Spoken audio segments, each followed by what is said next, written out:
Scanner.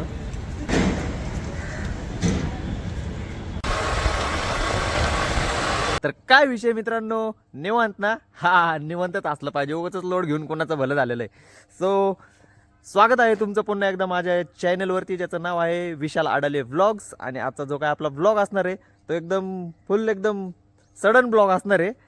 तर विषय असा आहे नेमका, आज मला सुट्टी पण होती आणि आपल्याला एका मित्राचा फोन पण आला होता. आपला भाऊच आहे, गावाकडून फोन आला होता, लय दिवस झालं भेटायला आला नाही म्हणून. तर ये भेटायला. आणि मग आता मी उभा आहे खेडच्या जुन्या घाटामध्ये. ज्यांना कोणाला माहीत नसेल, हा खेडचा जुना घाट आहे. लेक व्ह्यू प्रॉपर्टी तिथं तुम्ही जर कोणाला असंच एन्जॉय करायला यायचं असेल, काहीतरी काय म्हणतात त्याला, पीस ऑफ काय, तर तुम्ही इथं येऊन एन्जॉय करू शकता.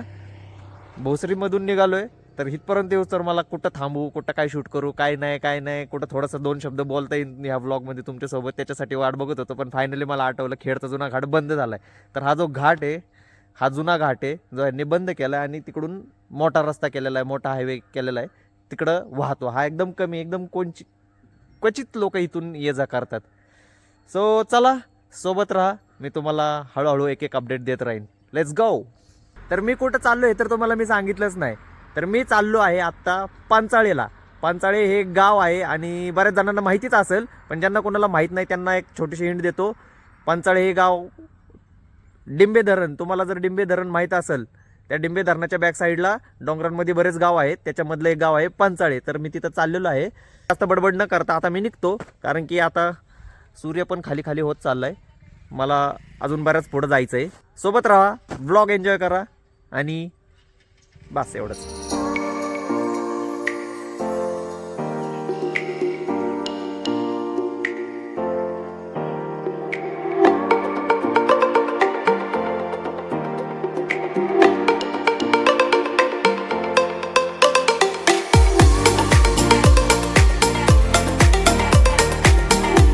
गावाकडची मजाच वेगळी.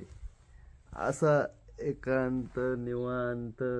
हे धरण आहे बरं का, डिंबे धरण आहे.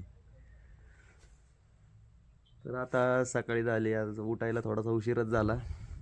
मस्तपैकी आंघोळ नाही केली अजून, त्याच्यामुळं असं दिसतंय. खाली गेलो होतो गावात, मासे घेऊन आलो, घरात दिलेत बनवायला. आता आंघोळीला आलो आहे. मस्तपैकी आता आंघोळ बिंघोळ करतो एकदम पाण्यामध्ये, या थंड एकदम कडकमध्ये.